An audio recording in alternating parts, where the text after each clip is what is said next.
হযরত উযাইর আলাইহিস সালাতু ওয়াসসালাম ওনার মনের ভিতরে একটা তামান্না এসেছেন, ইচ্ছা এসেছেন, ওগো আল্লাহ, দুনিয়ার জমিনের মধ্যে মানুষ যখন মারা যাবে, এই জিন্দা মানুষগুলি মারা যাওয়ার পরে তাদেরকে কবরের মধ্যে দাফন করা হবে, কবরস্থ করা হবে।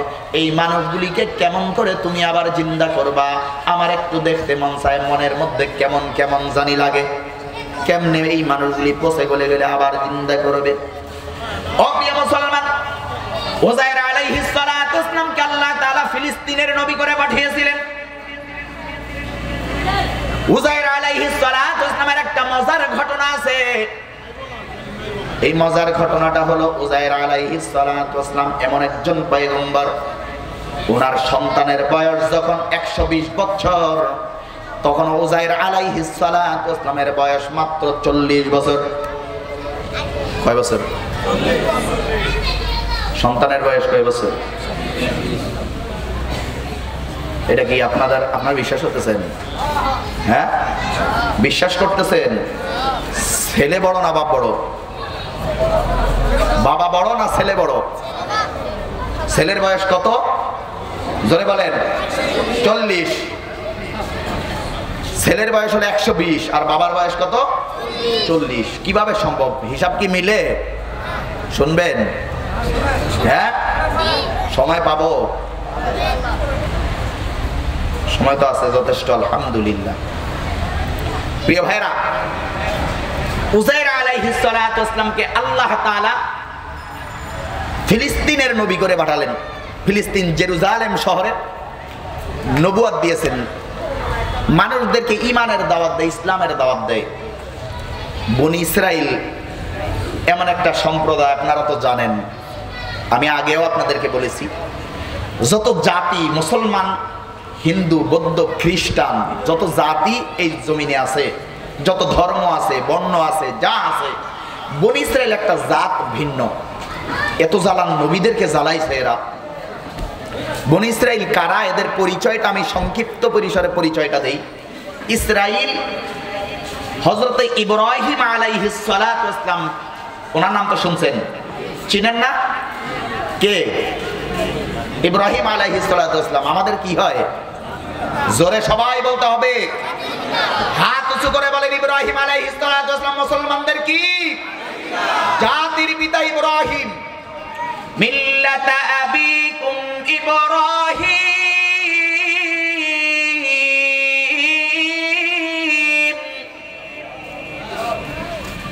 হুয়া সাম্মাকুমুল মুসলিমিন। আল্লাহ তাআলা মুসলমানদের জাতির পিতা করে ইব্রাহিম আলাইহিস সালাতু ওয়াসসালামকে পাঠালেন। আল্লাহ তাআলা সিল মেরে দিয়েছেন, এটা হলো জাতির পিতা। মেয়া আমার জাতির পিতা এমন জাতির পিতা নয় যেই জাতির পিতা বছর বছর পরিবর্তন হয়। প্রিয় মুসলমান বন্ধু আমার, ইব্রাহিম আলাইহিস সালাতু ওয়াসসালামের সন্তান ছিলেন কয়জন? জোরে বলেন, আরো জোরে। 3 জন। কয়জন? 3 জন। একজনের নাম হলো ইসমাঈল, আরেকজনের নাম হলো ইসহাক, আরেকজনের নাম হলো মাদায়েন। কি নাম? মাদায়েন। যে মাদায়েনের নাম অনুকরণ করে মাদায়েন শহরের নামকরণ করা হয়েছে। ও মুসলমান, এই ইসমাঈল আলাইহিস সালাতু ওয়াসসালামের বংশের মধ্যে মাত্র নবী হলেন একজন, আর ইসহাক আলাইহিস সালাতু ওয়াসসালামের বংশের মধ্যে নবী হলেন 70,000। কয় হাজার? 70,000। 70,000 বেশি নাকি একজন বেশি? আর জোরে বলেন, একজন বড় নাকি 70,000 বড়? 70,000 সংখ্যায় বেশি, 70,000 সংখ্যায় বড়, কিন্তু মর্যাদার দিক দিয়ে ইসমাঈল আলাইহিস সালাতু ওয়াসসালামের বংশের মধ্যে যে একজন এসেছেন, তিনি শুধু 70,000-এর চেয়ে বড় নয়, তিনি আউয়াল এবং আখের আদম আলাইহিস সালাতু ওয়াসসালাম থেকে শুরু করে ঈসা আলাইহিস সালাতু ওয়াসসালাম পর্যন্ত যত পয়গম্বর আল্লাহ তাআলা পাঠালেন, সমস্ত পয়গম্বরদের লিডার এবং নেতা এক ইউনিভার্সিটির একজন মাত্র ছাত্র ইমামুল আম্বিয়া মুহাম্মদুর রাসূলুল্লাহ সাল্লাল্লাহু আলাইহি ওয়াসাল্লাম। চিৎকার মেরে বলেন সুবহানাল্লাহ। ইসমাঈল আলাইহিস সালাতু ওয়াসসালামের বংশের মধ্যে আসলেন আমার আপনাদের সকলের নবী মুহাম্মদুর রাসূলুল্লাহ সাল্লাল্লাহু আলাইহি ওয়াসাল্লাম। আর ইসহাক আলাইহিস সালাতু ওয়াসসালামের বংশ, ওনার সন্তানের নাম হলো ইয়াকুব। ইসহাক আলাইহিস সালাতু ওয়াসসালামের সন্তানের নাম কি? ইয়াকুব। ইয়াকুব আলাইহিস সালাতু ওয়াসসালামের আরেকটা নাম হলো ইসরাইল। নাম কি? ইসরাইল। দুইটা নাম। কোন মানুষের, আমাদের ভিতরে অনেক মানুষের দুইটা নাম থাকে না? জোরে বলেন, থাকে না?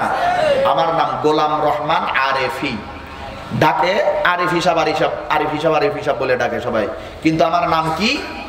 গোলাম রহমান, আল্লাহ তাআলার গোলাম। তাহলে নাম কয়টা হলো? জোরে বলেন, দুইটা। আপনাদের ভিতরেও অনেকের নাম আছে যে হুজুর একটা নাম রাখেন, সন্তান হয়েছে একটা নাম রেখে দেন। নাম রেখে দিলাম আব্দুর রহমান, নাম রেখে দিলাম আব্দুর রহমান। এই সন্তান যখন আস্তে আস্তে 3 বছর 4 বছর যখন বয়স হলো, তার বাবা একদিন দাওয়াত দিল, যে বাড়িতে দাওয়াত দিল, ইমাম সাহেবকে আমাকে দাওয়াত দিল, আমি গেলাম। যাওয়ার পরে ডাক দিয়েছে, এই বল্টু এদিকে আসো। বল্টু দেই দৌড় মেরে আসছে, এর নাম তো আমি আব্দুর রহমান রাখছি, এর বল্টু হইলো কেমনে? হুজুর ওটা তো আপনার নাম, ওটা খাতা কলমে আছে, কিন্তু আমি তো নাম রাখছি বল্টু। কি নাম রাখছে? লালটু, বল্টু, সোলটু, টোলটু, মোলটু, কত নাম আছে না? নাম যত শর্ট, যে হুজুর এটা শর্টকাট, এই সোলটু নামটা শর্টকাট, এটা রেখে দিয়েছি। আর আমাদের এখন আবার নামের সাথে কামের কোনো মিল নাই। নামের সাথে কামের মিল আছে। ইমাম সাহেব বাড়িতে গেছেন, দাওয়াত দেওয়া হয়েছে। বাড়িতে যাওয়ার পরে ডাক দিয়ে বলল, এই লাল মিয়া, তাড়াতাড়ি ইমাম সাহেব আসছে, একটা বদনাই করে ওজুর পানি নিয়ে আসো। লাল মিয়া ওজুর পানি নিয়ে আসতেছে, এই সিলভার অ্যালুমিনিয়াম যেটাকে বলা হয় সিলভারের বদনি আমরা বলি না, এই বদনাই করে পানি নিয়ে আসতেছে। দেখা যাইতেছে বদনা একটা আসতেছে, কিন্তু লাল মেয়ারা তো আর দেখা যায় না, যে বদনা একটা শূন্যের উপরে আসতেছে। কাছাকাছি যখন আসছে, আসার পরে দেখে হাই রে কালার, কালার চম্পট, এখানে বদনা দেখা যায়, মাগার লাল মেয়ারা দেখা যায় না। নামের সাথে কামের মিল আছে।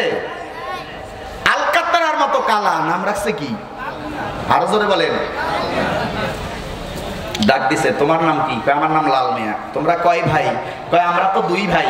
তো তোমার আরেক ভাইয়ের নাম কি? কয় আমার সেই ভাইয়ের নাম হলো কালা মিয়া।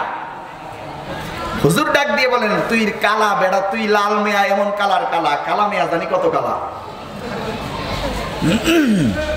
নামের সাথে কামেল কোন মিল আছে? নাম রাখছে ইমান আলী, মাগার নামাজ এক ওয়াক্তও পড়ে না। নাম কি? ওরে ডেকেও মসজিদে আনা যায় না। নাম রাখছে রমজান আলী, রমজানের রোজা একটাও রাখে না। নামের সাথে কামের কোনো মিল নাই। ও মুসলমান, সুন্দর করে নাম রাখতে হবে। বিশ্বনবী ডাক দিয়ে বলেন, সাম্মুহু আওলাদুকুম বিইসমিল আম্বিয়া। ও দুনিয়ার মানুষেরা, তোমরা তোমাদের যখন সন্তান হবে, সন্তানদের নাম রাখো নবীদের নামের সাথে মিলাইয়া। নবীদের নামের সাথে মিলাইয়া তোমরা নাম রাখবা। প্রিয় মুসলমান বন্ধুরা আমার, উযাইর আলাইহিস সালাতু ওয়াসসালাম মানুষদেরকে দাওয়াত দেয় উল্টা পথে চলে। বনী ইসরাঈলদের পরিচয় দিতেছিলাম। হযরত ইয়াকুব আলাইহিস সালাতু ওয়াসসালামের আরেক নাম ছিল ইসরাঈল। ইয়াকুব আলাইহিস সালাতু ওয়াসসালামের সন্তান ছিলেন কয়জন আপনারা জানেন কিনা? 12 জন সন্তান ছিলেন। কয়জন? 12 জন সন্তান।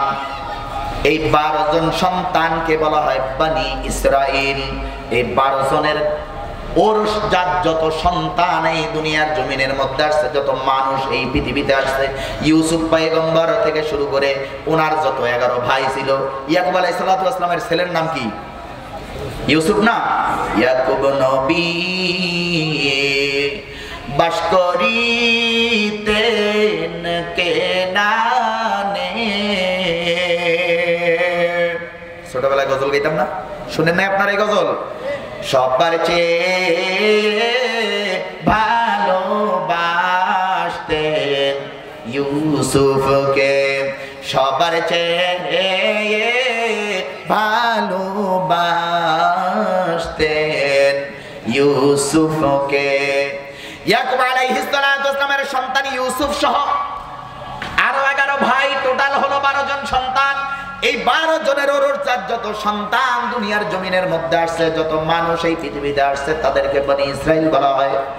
এই 12 জনের বংশ পরিক্রমায় আল্লাহ তাআলা এই 12 জনের বংশ পরিক্রমা অর্থাৎ ইয়াকুব আলাইহিস সালাতু ওয়াস সালামের বংশের মধ্যে আল্লাহ তাআলা 70,000 পয়গম্বর দুনিয়াতে পাঠিয়েছে। এই 70,000-এর মধ্যে একজন পয়গম্বরের নাম ছিল হযরতে উযাইর আলাইহিস সালাতু ওয়াস সালাম। উযাইর আলাইহিস সালাতু ওয়াস সালাম মানুষদেরকে ঈমানের দাওয়াত দেয়, ইসলামের দাওয়াত দেয়। মানুষগুলি শুনে না, উল্টা পথে চলে। যখন উল্টা পথে চলা আরম্ভ করলো, আল্লাহর পয়গম্বর ডাক দিয়ে বললেন, এই তোমরা যে উল্টা পথে চলতেছো, তোমরা যদি আল্লাহ তাআলার হুকুম না মানো, আল্লাহ তাআলার প্রতি ঈমান না আনো, আমাকে পয়গম্বর বলে যদি তোমরা না মানো, স্বীকার না করো, তাহলে আল্লাহ তাআলা তোমাদের অতীতে যত নবীদের উম্মত ছিল, তোমাদের অতীতে যত মানুষ ছিল, আদ ছিল, সামদ ছিল, আরো যত জাতি ছিল, তাদেরকে যেমন কওমে নূহ, এই নূহ আলাইহিস সালাতু ওয়াস সালামের কওমদেরকে যেইভাবে আল্লাহ তাআলা ধ্বংস করেছেন, তোমাদেরকেও কিন্তু আল্লাহ তাআলা আসমানি গজব দিয়ে এইভাবে ধ্বংস করে দিবেন। আর তা না হয় তোমরা ঈমান আনো, এও যদি না হয়, আল্লাহ তাআলা যদি তোমাদেরকে এভাবে ধ্বংস করেও না দেয়, হয়তো বহিরাগত কোন শাসক প্রশাসক তোমাদের উপরে চাপিয়ে দিবেন, যারা তোমাদেরকে একবারে নাস্তানাবুদ করে ছেড়ে দিবে। পয়গম্বর উযাইরের উম্মতেরা, উযাইর আলাইহিস সালাতু ওয়াস সালামের উম্মতেরা শুনে না, তারা উল্টা পথে চলে। উযাইর আলাইহিস সালাতু ওয়াস সালাম ওনার কথা ওনার জাতি শুনে নাই। আল্লাহ তাআলা বখতে নসরকে যখন তাদের উপরে জালেম বাদশাকে ছাপায় দিলেন, এই জালেম বাদশা তাদের উপরে যে এমন অত্যাচার নির্যাতন করেছে, একবার নারীদেরকে, মহিলাদেরকে, যুবতী নারীদেরকেও ধর্ষণ করে তাদের ইজ্জত আবরু সব শেষ করলো। বৃদ্ধদেরকে, ছোট্ট আবাল বনিতা সকলকে হত্যা করে শুধুমাত্র যুদ্ধ করতে পারে এমন উপযোগী 70,000-কে অপর বন্যার মধ্যে আসে 1 লক্ষ সৈনিক। যুবককে বন্দী করে বখতে নসর তার দেশে নিয়ে চলে গেলেন। ও প্রিয় মুসলমান বন্ধুরে আমার, যখন নিয়ে গেছে, নিয়ে যাওয়ার পরে জেলখানার মধ্যে বন্দী করে রাখা হয়েছে। হযরত পয়গম্বর উযাইর আলাইহিস সালাতু ওয়াস সালাম ডাক দিয়ে বলেন, এই তোমাদেরকে যে বলেছি কানে শোনো নাই, কথা বুঝো নাই, এখন তোমাদের হাল দেখো। তখন যদি আমার কথা তোমরা মানতে শুনতে, আল্লাহ তাআলা এই গজব তোমাদের উপরে দিত না। ও বন্ধু, এখান থেকে শিক্ষণীয় বিষয় হলে আলোচনা থেকে শিক্ষা নিতে হবে। জনগণ যদি, দেশের জনগণ যদি পাইকারি হারে গুনাহ করা আরম্ভ করে, পাইকারি হারে গুনাহ করা আরম্ভ করে, উলামায়ে কেরামের কথা যদি শ্রবণ না করে, উলামায়ে কেরামের মতামতের উপরে মত পেশ করে যদি তারা না চলে, আলেমদের হক্কানি উলামায়ে কেরামের কথা মতো যদি তারা না চলে, না শুনে, আল্লাহ তাআলা এমনি ভাবে জালেম বাদশা ওই জাতির জন্য চাপায়া দিবেন। কিয়ামত পর্যন্ত এই সিস্টেম জারি থাকবে। চিৎকার মেরে বলেন কথা ঠিক কিনা? এজন্য বারবার আমরা আলেম যারা আছি, আমরা হাতে পায়ে ধরে বলি, ও বন্ধু, তাম দুনিয়ার জমিনের মধ্যে, এই দুনিয়ার জমিনের মধ্যে চিরস্থায়ী ভাবে আমি আপনি থাকতে পারবো না। এই দুনিয়ার জমিনের মধ্যে আমি আপনি থাকতে পারবো না। আর যেহেতু আমি আপনি থাকতে পারবো না, তাহলে কোরআন এবং সুন্নাহ অনুসারে আপনাদের, আমাকে এবং আপনাদের সকলকে চলতে হবে কি হবে না? ও প্রিয় মুসলমান, সকল সাথীরা, সকল বন্ধুরা, সকল যুবকেরা তখন ডাক দিয়ে বলছে, ওগো পয়গম্বর, বুঝি নাই জানি নাই, হাতে ধরি পায়ে ধরি, মেহেরবানি করে ক্ষমা করে দেন। আর আমাদের আপনি মুক্তির কোনো ব্যবস্থা আল্লাহ তাআলার কাছে বলেন, আমাদের মুক্তির ব্যবস্থা করে দিতে। এবার যদি মুক্তি পেয়ে যাই, আমরা আপনার হাতে হাত রেখে কালিমা পড়ে এখনই মুসলমান হয়ে গেলাম। চিৎকার মেরে বলেন, আরো জোরে বলেন। আপনি হাত দেন, আপনার হাতের মধ্যে হাত রেখে আমরা কালিমা পড়ি, লা ইলাহা ইল্লাল্লাহু উযাইর নবী আল্লাহ। আপনি আল্লাহর নবী, এটা আমরা স্বীকার করলাম, স্বীকার করে নিলাম। আল্লাহ তাআলা যে একক অদ্বিতীয়তার কোনো শরীক নাই, আমরা এটা স্বীকার করে নিলাম। যখন বান্দা আল্লাহ তাআলার দিকে রুজু হয়, আল্লাহ তাআলা তখন বান্দার প্রতি দয়াশীল হয় কিনা? ও প্রিয় মুসলমান, আল্লাহ তাআলা তো দয়ার সাগর। পয়গম্বর আল্লাহ তাআলার কাছে গভীর রাত্রে দোয়া করবেন, মুসল্লিদেরকে, তার উম্মতদেরকে ডাক দিয়ে বলেন, এই গভীর রাত্রে নামাজ আদায় করে সিজদার মধ্যে যে আমি যখন আল্লাহ বলে ডাক দিব, তোমরাও আমার সাথে, তোমরা ৭০,০০০ আমার সাথে আল্লাহ বলে ডাক দিবে। এই সিস্টেম যখন শিখিয়ে দেওয়া হলো, গভীর রাত হয়ে গেছে, পয়গম্বরের ইমামতিতে তারা নামাজ আদায় করে সিজদার মধ্যে যে আল্লাহ বলে যখন ডাক দিয়েছে, পিছনে ৭০,০০০ কয়েদি, ৭০,০০০ বন্দী সকলে আল্লাহ বলে ডাক দিয়েছে। ও বন্ধু, তারা যখন আল্লাহ বলে ডাক দিয়েছে, তাদের আল্লাহ শোনার তালে তালে জেলখানার দরজা জানালার কপাটগুলি সমস্ত কিছুর আওয়াজ, সমস্ত কিছুর ভিতর থেকে শুধু আল্লাহ আল্লাহ আওয়াজ বের হওয়া আরম্ভ হলো।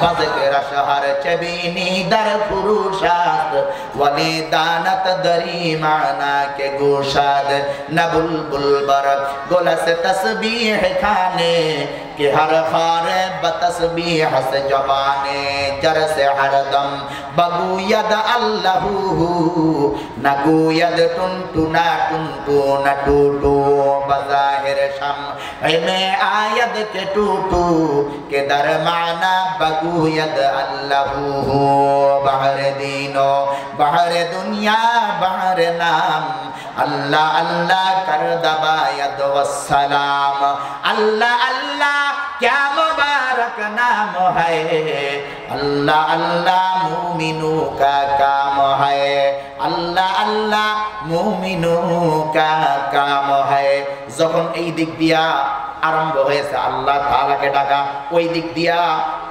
জুলকার, ওই দিক দিয়া বখতে নসর বিশাল এক স্বপ্নে দেখলো। স্বপ্নে যখন দেখে স্বপ্ন শেষ হয়ে গেছে, স্বপ্নের ভিতরে ঘুম ভেঙে গেছে, হাউমাউ করে চিৎকার মেরে উঠলো। হাউমাউ করে যখন চিৎকার মেরে উঠেছে, ও বন্ধু, প্রহরীরা ডাক দিয়েছে, দৌড় মেরেছে। যারা প্রহরী আছে এসে ডাক দিয়ে বলছে, স্যার আপনার কি হয়েছে? বলে আমি একটা স্বপ্ন দেখেছি। শেষ, এরপর সংক্ষিপ্তভাবে বলতেছি। প্রিয় মুসলমান বন্ধুরে আমার, স্বপ্ন দেখেছে। কি স্বপ্ন দেখলাম যদি না বলতে পারো, তোমরা এতদিন বলেছো তোমরা আলিমুল গায়েব, তোমরা গায়েবের খবর রাখো, আজগুবি অনেক গল্প তোমাদের কাছ থেকে শুনেছি, অথচ আলিমুল গায়েব কে? আলিমুল গায়বি ওয়াশ শাহাদাতি হুয়ার রহমানুর রহিম। কে? আরো জোরে বলেন। খবরদার খবরদার, কোন নবী ওলি পীর বুজুর্গকে আলিমুল গায়েব মানবেন না। আজব গুজব গায়েবের খবর রাখে এমন যদি কেউ আকীদা যদি পোষণ করে, মুশরিক হয়ে যাবেন, সাথে সাথে মুশরিক হয়ে যাবেন, আল্লাহ তাআলার সাথে শরীক হয়ে যাবে, অংশীদার হয়ে যাবে। খবরদার খবরদার, একটাই একজনই মাত্র আলিমুল গায়েব, তার নাম কি? আলিমুল গায়বি ওয়াশ শাহাদাতি হুয়ার রহমানুর রহিম। ও প্রিয় মুসলমান, কোথা থেকে বলবে? একজন স্বপ্নে দেখলো আর বলে দিবে, এটা কি হবে? আস্তে আস্তে এক কান দুই কান করতে করতে এই খবরটা উযাইর আলাইহিস সালাতু ওয়াস সালামের কানে জেলখানার মধ্যে যে পৌঁছেছে। জেলখানার জেলারকে ডাক দিয়ে বলছেন, এই শোনো। কি? উযাইর পয়গম্বর ডাক দিয়ে বলছেন জেলারকে, শোনো কি হয়েছে? তোমার রাজাকে যেয়ে বলবা, রাজার কাছে খবর পৌঁছায় দাও, জেলখানার ভিতরে একজন কয়েদি আছে যার নাম হলো উযাইর।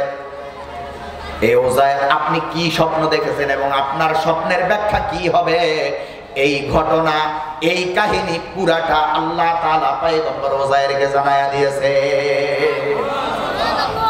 রাখে আল্লাহ, মারে কে? ওয়া মাকারু ওয়া মাকারাল্লাহ ওয়াল্লাহু খায়রুল মাকিরিন।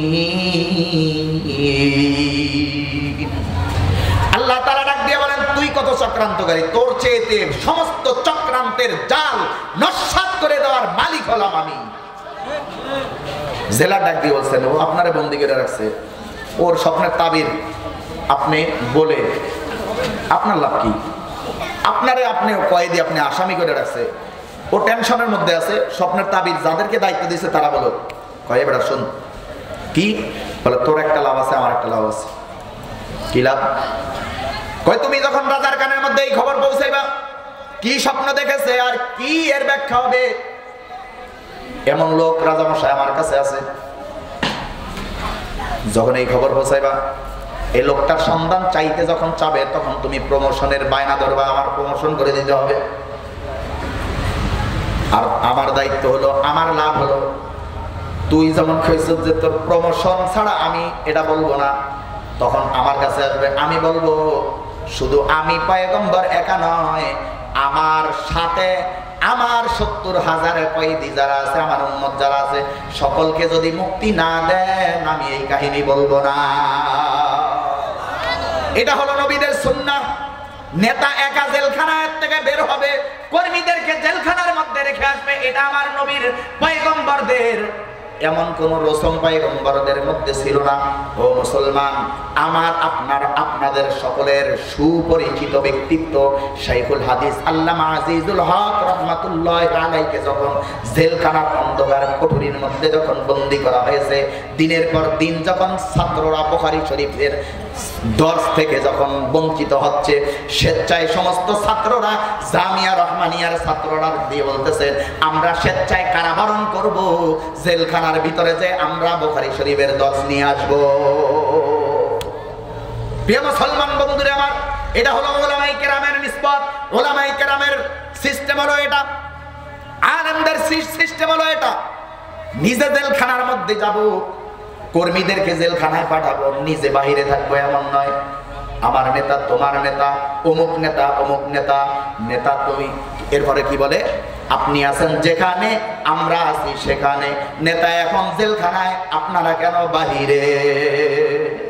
আছে না নাই? ও প্রিয় মুসলমান, হযরত পয়গম্বর উযাইর আলাইহিস সালাতু ওয়াস সালামকে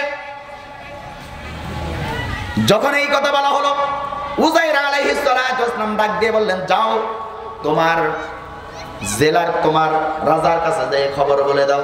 তাড়াহুড়ো করলে যা অবস্থা হয়, আমার সেই অবস্থা হইতেছে এখন। নিয়ে আসেন গো, আমি শেষ করে গেলে ভরাই না, তাই তো। জি, হাড়ের কথা কিন্তু বলেছিলাম, হাড়ের কথা বলেছিলাম, আপনাদেরকে খেয়াল নাই? আস ইবনে ওয়াইল ডাক দিয়ে বলতেছে, এই হাড়ের কাছেই আমি আসতেছিলাম আবার ঘুরা, কিন্তু আসলে সময় সংক্ষিপ্ততার কারণে কি বলবো। প্রিয় ভাইরা আমার 5টা মিনিট সময় দিবেন ভাই? হ্যাঁ, 5টা মিনিট সময় দিবেন আপনার? আমি 5টা মিনিট সময় কি নিব? হ্যাঁ প্রিয় বছর, আমি প্রত্যেকটা বছর আমি যখন মঞ্চ থেকে নামি এই অবস্থা, প্রতিটা বছরে 11 বছর ধরে আসতেছি, 11টা বছর মঞ্চ থেকে নামলে আপনাদের চাহিদা থেকেই যায়। শুধু আপনারা নয়, আল্লাহ তাআলা আল্লাহর এই গোলামকে সারা বাংলার জমিনের 64টা জেলায় যেখানে আল্লাহ তাআলা নিতেছে, এই চাহিদা পাবলিকের থেকেই যায়। এই চাহিদা পূরণ আল্লাহ তাআলা কিয়ামতের ময়দানে যখন জান্নাত জাহান্নাম হিসাব নিকাশের পরে যখন জান্নাতীরা জান্নাতে চলে যাবে, জাহান্নামীরা জাহান্নামে চলে যাবে, আল্লাহ তাআলা কোরআনের এক মহা সম্মেলন জান্নাতের মধ্যে করবেন। ওই সম্মেলনের মধ্যে আল্লাহ তাআলা নিজের কুদরতি জবানের বয়ান শুনায়া এরপরে আমার এবং আপনাদের সকলের চাহিদা পূরণ করে দিবেন। আরো জোরে বলেন, खुदा खुद मीरे महफिल बुद मोहम्मद शामिआ महफिल के जुमला अंबिया रुखसा तारा महफिल के सुबस्मिल। प्रिय मुसलमान बंधुरे আমার, উযাইর আলাইহিস সালাতু ওয়াস সালাম খবর পাঠিয়ে দিয়েছেন, এখন নেওয়ার ব্যবস্থা। উযাইর আলাইহিস সালাতু ওয়াস সালাম বায়না ধরলেন, আমার কয়েদিদেরকে যতক্ষণ মুক্তি না দেওয়া হোক আমি বের হব না। তার দাবি মেনে নেওয়া হলো। তদানীন্তন যুগের কিতাবের মধ্যে, তাফসীরের কিতাবের মধ্যে লেখা হয়, তাফসীরে জাবিরের মধ্যে লেখা হয়, তাফরিহুল আসকিয়া ফি আহওয়ালি আম্বিয়া নামক কিতাবের মধ্যে আল্লামা খাকানি রাহমাতুল্লাহি আলাইহি বলেন, বর্ণনা করেন, তদানীন্তন যুগের সবচেয়ে নামী এবং দামি ব্যক্তিকে যখন রিসিভ করা হয়, যেমন আমাদের দেশে নামি দামি ব্যক্তি যদি কেউ বহিরাগত কেউ যদি আসে, তাহলে এয়ারপোর্ট থেকে রিসিভ করতে যেয়ে সবচেয়ে দামি সংবর্ধনা দেওয়া হয় না? তদানীন্তন যুগের সবচেয়ে নামী এবং দামি সংবর্ধনা দিয়ে উযাইর আলাইহিস সালাতু ওয়াস সালামকে জেলখানা থেকে বের করে রাজমহল পর্যন্ত নিয়ে যাওয়া হয়েছে। ইজ্জত দেওয়ার মালিক কে? অতুইজ্জু মান তাশাউ ওয়া তুযিল্লু মান তাশাউ বিয়াদিকাল খায়র ইন্নাকা আলা কুল্লি শাইইন কাদির। প্রিয় ভাইরা আমার, উযাইর আলাইহিস সালাতু ওয়াসসালাম গেলেন, যাওয়ার পরে ডাক দিয়ে বললেন, একটা রুদ্ধদ্বার ঘরের মধ্যে পাশাপাশি সামনাসামনি দুইটা চেয়ার, মাঝখানে টেবিল দিয়ে এরপরে বসে ডাক দেবেছেন, বাজান একটু বলেন তাড়াতাড়ি কি স্বপ্ন দেখছি, আমার আর তর্স হইতেছে না। মেমোরি থেকে একটা থেকে কাট করে নিয়ে আরেকটার মধ্যে পেস্ট করে দেওয়া হয়। কম্পিউটার থেকে কাট করা যায়, কপি করা যায়। যদি কাট করে একটা থেকে আরেকটায় নেয় তাহলে প্রথমটার মধ্যে থাকবে কিছু, কপি করলে থাকবে, কিন্তু কাট করলে কি কিছু থাকবে? উযাইর আলাইহিস সালাতু ওয়াসসালাম জেলখানায়, আর ও হলো রাষ্ট্রীয় ভবনে। ওই রাষ্ট্রীয় ভবনের মধ্যে রাত্রে শুয়ে শুয়ে স্বপ্নে দেখছে আল্লাহ তাআলা বখতে নসরের মাথার থেকে সমস্ত স্বপ্নের ব্যাখ্যা, বিশ্লেষণ এবং স্বপ্ন সব কাট করে নিয়ে উযাইর আলাইহিস সালাতু ওয়াসসালামের মাথার মধ্যে পেস্ট করে দিলেন। আর জোরে কয় কি স্বপ্ন দেখছি একটু বলেন। বলতেছে, স্বপ্ন বলতেছে, হে উযাইর, এই বখতে নসর তুমি স্বপ্নে দেখেছো বিশাল বড় একটা মূর্তি, বিশাল বড় একটা মূর্তি, যেই মূর্তির পা দুইটা জমিনে, মাথাটা ওর আসমানে, এক হাত হলো পৃথিবীর এক প্রান্তে, আর এক হাত হলো আরেক প্রান্তে। পৃথিবীর এক প্রান্তে মাশরিকে এক হাত, মাগরিবে এক হাত, বিশাল বড় এত বড় মূর্তি, সারা দুনিয়াটা ছেয়ে নিয়েছে মূর্তিটা এত বড়। এমন সময় তুমি তাকায়া দেখলে মূর্তির মাথা মণ্ডল, মুখমণ্ডলটা হলো স্বর্ণ দিয়ে তৈরি করা, গলা থেকে শুরু করে হাঁটু পর্যন্ত, গলা থেকে শুরু করে এই কোমর পর্যন্ত এটা হলো চাঁদি দিয়ে তৈরি করা, কোমর থেকে হাঁটু পর্যন্ত এটা হলো তামা দিয়ে তৈরি করা, আর পা দুইটা শুধু পা, আর পা থেকে হাঁটু থেকে পা পর্যন্ত হলো লোহা দিয়ে তৈরি করা, আর শুধুমাত্র পা দুইটা মাটি দিয়ে তৈরি করা। কথা বুঝাইতে পারছি? মুখমণ্ডল স্বর্ণের, গলা থেকে শুরু করে কোমর পর্যন্ত এটা হলো চাঁদি রূপা দিয়ে তৈরি করা, কোমর থেকে হাঁটু পর্যন্ত এটা হলো তামা দিয়ে তৈরি করা, আর হাঁটু থেকে পা পর্যন্ত এটা হলো লোহা দিয়ে তৈরি করা, আর শুধুমাত্র পা দুইটা মাটি দিয়ে তৈরি করা। এত বড় বিশাল মূর্তি তুমি চিন্তা করতেছো কে বানালো এত বড় মূর্তি, কার সামর্থ্য আছে এত বড় মূর্তি বানাইতে? আশ্চর্য হয়ে যাচ্ছ, তুমি চিন্তা করতেছো আর ভয় পাইতেছো এই মূর্তিটা যদি আমার দিকে একটা ভেসকি দেয় তাহলে আমার জীবনতে এখনই বের হয়ে যাবে। এমন সময় তুমি তাকায় দেখতেছো ছোট্ট মাত্র একটা পাথর মূর্তির মাথার উপরে পড়লো, মূর্তির মাথার উপরে পাথরটা পড়ার সাথে সাথে মূর্তি আর মূর্তি নাই, এখন লোহার ভিতরে তামা ঢুকছে, তামার ভিতরে স্বর্ণ ঢুকছে, স্বর্ণের ভিতরে রূপা ঢুকছে, সব গিলির ভিতরে মাটি ঢুকে একাকার হয়ে গেছে। ছোট্ট মাত্র একটা এত বড় একটা মূর্তি ছোট্ট একটা পাথরের ভার সহ্য করতে পারে নাই। এখন তোমার মনের ভিতরে চিন্তা হয়ে গেছে, হায় হায় এই মূর্তিটা কে তৈরি করলো, আর কি কারণে এই মূর্তিটার এই দশা হলো, এমন হলো। এমন চিন্তা করতে করতে হঠাৎ করে তোমার ঘুম ভেঙে গেছে, আর তোমার শরীরের মধ্যে ঘাম শুরু হয়ে গেছে। আমি যা বললাম কথাটা ঠিক? বখতে নসর ডাক দিয়ে বললেন, আমার মনে হয় আমি যখন স্বপ্নে দেখলাম তুমি আমার সামনে দাঁড়িয়ে আছো। কয় নাফরমান বেঈমান, এই নাফরমান বখতে, এই নাফরমান কম্বক, তুই ছিলি রাজমহলের ভিতরে তোর এই এত সুন্দর বালাখানার মধ্যে, আর আমি ছিলাম জেলখানার ভিতরে। আমি কেমন করে তোর সামনে সেই ঘটনা দেখবো, তোর স্বপ্ন দেখবো? এখন বাবা তুমি বলে দাও আমার এই স্বপ্নের তাবির কি হবে? এই স্বপ্ন যদি না বলো তাহলে আমি ঢুকে, স্বপ্ন তো শুনলাম, এর তাবির যদি না বলো আমি এই টেনশনেই ঢুকে ঢুকে মারা যাব। ও মুসলমান বন্ধুরা, আমার আলোচনা যতটুকু করেছি এতটুকুই ইনশাল্লাহ শেষ করে দিচ্ছি। এর কারণ হলো আমার বড় ভাই হযরত মাওলানা কাউসার আহমেদ হাসানী সাহেব সারা বাংলার বিখ্যাত একজন বক্তা। আল্লাহ তাআলা আমাদেরকে একই মঞ্চের মধ্যে আলোচনা করান, ওই মঞ্চেই পরিচিত আমরা।